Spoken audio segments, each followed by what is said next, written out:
大家好，歡迎大家嚟到龐寶林投資 GPS， 投資手勢為主，趁美國股市高減持。本來咧就期望習近平同埋特朗普嘅會面會有啲咩突破，結果咧就冇乜好消息，亦都冇乜壞消息，對個股市咧就冇乜支撐。咁加上特朗普見完中國之後咧，立即就已經話同伊朗繼續去打佢。咁呢個已經令到個油價高，同埋債券啊、美國啊、美元就升啦。咁所以美國股市咧短期嘅高位會唔會再升咧？咁我覺得咧美國嘅啲科技股盈利係相當之好嘅，高過預期。但係短期咧，我哋覺得咧已經出咗業績，同埋一陣間會分析美國股市咧5、6月嘅時候咧會有機會出事嘅個原因咧，一陣再講。咁第一咧，習特會嘅影響就係中性啊。咁第二咧就跟住我哋講，環球嘅債市咧就係遭拋售，咁主要就係美嘅緊張啦。咁首先咧，日本咧30年嘅債息已經係上到4%，相當之高。英國30年嘅債息亦都係5.806，係28年高位。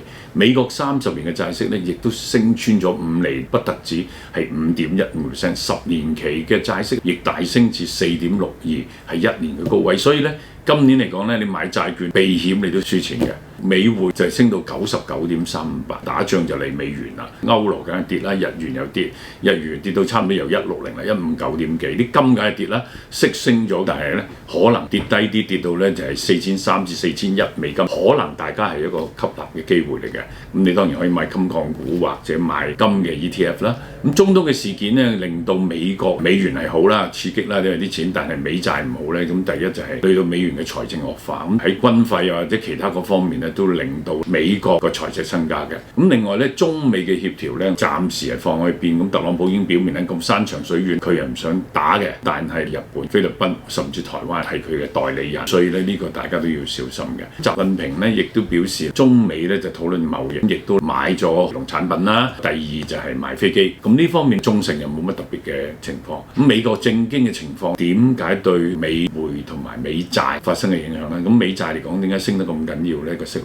咁最主要就係第一，佢哋嘅國防預算花費淨係嗰個金窮已經1.2萬億，係比美國國防部咧嘅預計5倍咁貴嘅。咁另外咧，美國國防部同伊朗嘅打仗只係打咗好短時間，已經唔見咗2000幾億美金，2個禮拜已經唔見320億。所以而家點樣打法唔知道，因為可能又利用其他沙特啊或者阿聯酋忠於美國而咧同伊朗唔係好啱嘅，咁啊出手啦。咁另外對軍工股一定係好嘅，因為烏克蘭似乎同俄羅斯個戰爭都係打起一個持久嘅響號嘅。咁地緣政治嚟講，個風險係升溫啦。咁所以咧，美國股市有調整，因為冇乜再好嘅消息，業績又出咗啦，加上債息咧，咁所以我覺得調整係啱。所以大家都睇到咧，5、6月係咪5窮6絕7翻身咧？再留意啦 ，AI 嘅情況繼續係好嘅，有機會。伊朗擴大海峽嗰度係10倍嘅範圍，咁呢個亦都影響個地緣政治，油價又會升啦。咁美國嘅銀行已經講㗎，點解美股而家咁高有危險呢？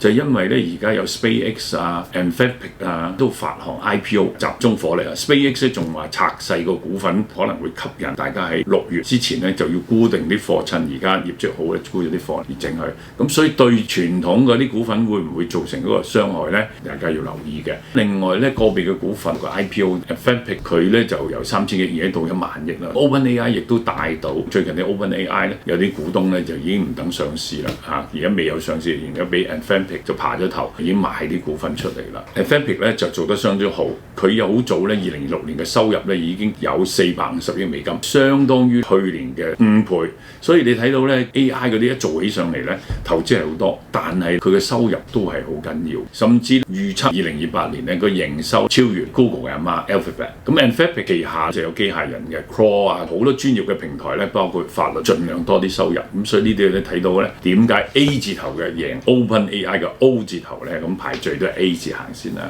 咁另外有啲科技股上市都唔錯嘅。咁另外日本都有記憶晶片嘅股票叫海合，呢個股票咧就已經今年升咗3倍。咁而且咧佢而家就喺美國嘅 ADR 上市，好多呢番嘅晶片，包括韓國其他已經升咗咁多都要調整啦。台灣都係所有嘅晶片升咗好多，今年好多台灣嘅基金咧最勁嗰啲升咗90%、99%，最差都6-7成，所以大家睇到咧要調整係好好嘅。咁仲有咧而家你睇到呢個日本嘅海合，佢嘅升幅仲犀利，佢嘅盈利嘅升幅咧一路倍升，今年估計年底嚟講已經超過日本最大嘅股票豐田啦。嘅收入同埋嘅盈利。所以你睇到 AI 或者晶片股或者各方面嘅能力，所以我覺得有調整，大家再買入。咁美國最大嘅半導體晶片生產商最近呢，就係佢做應用材料嘅晶片嘅應用材料，個收入係升得唔錯，升3-4成。相關嘅有好多有電力股啊、算力啊、晶片所有要做嘅啲物料啊，好多係一個成個 value chain 咧，你可以睇清楚邊啲可以投資。咁而家咧就把握呢2個月咧，慢慢分析為下半年部署啦。AI 嘅泡沫短期升到差唔多，因為我哋正話講韓國、台灣所有啲晶片股都升到好緊要，所以咧我覺得調整下係好嘅。咁中港股市係點呢？中東嘅衝突咧就係令到化工原料嘅上升，咁所以令到中國嘅 PPI 咧升到2.8%，係3年嘅高位。CPI 咧更升1.2%，以前咧講通縮啊，咁而家冇啦，係好啲嘅。咁但係咧人工智能咧個 AI 亦會推高相關行業嘅需求，咁所以需求會大咗。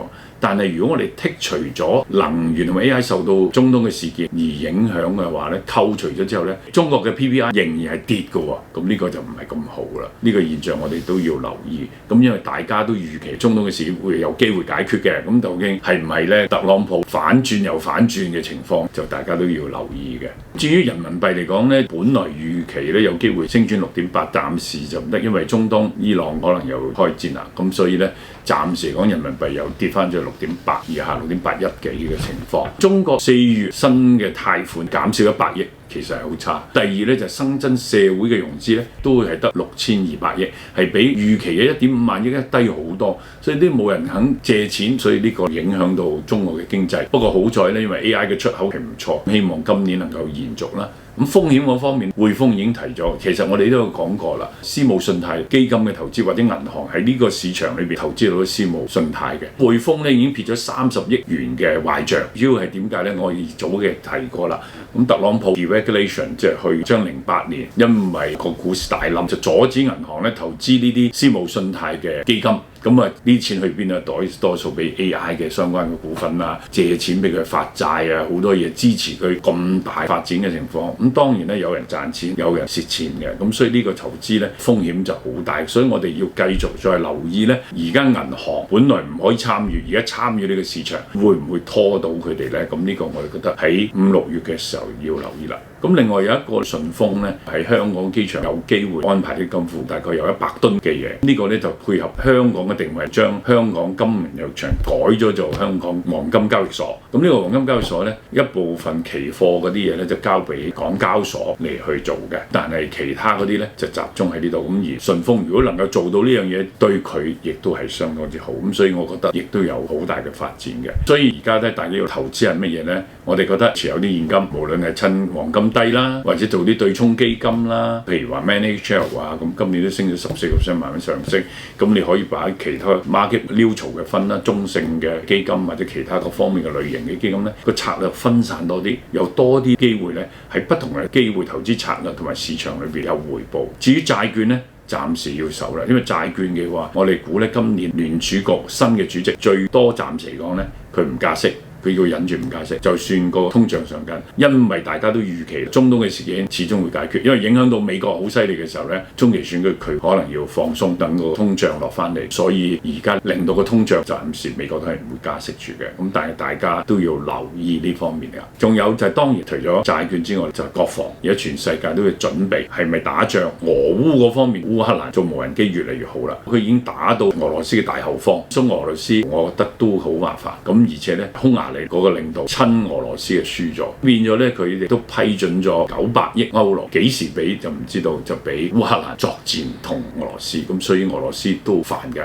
咁所以普京要去拜訪中國，咁所以大家都要知道呢方面嘅影響。我自己係喺東企喺證監會嘅持牌人士，冇持有上述所講股票，但係我哋嘅基金同埋投資組合就係持有 Alphabet、匯豐同埋香港交易所啦。好，時間差唔多啦，請 comment、like、subscribe、share， 最緊要按呢個鐘仔。拜拜，多謝晒。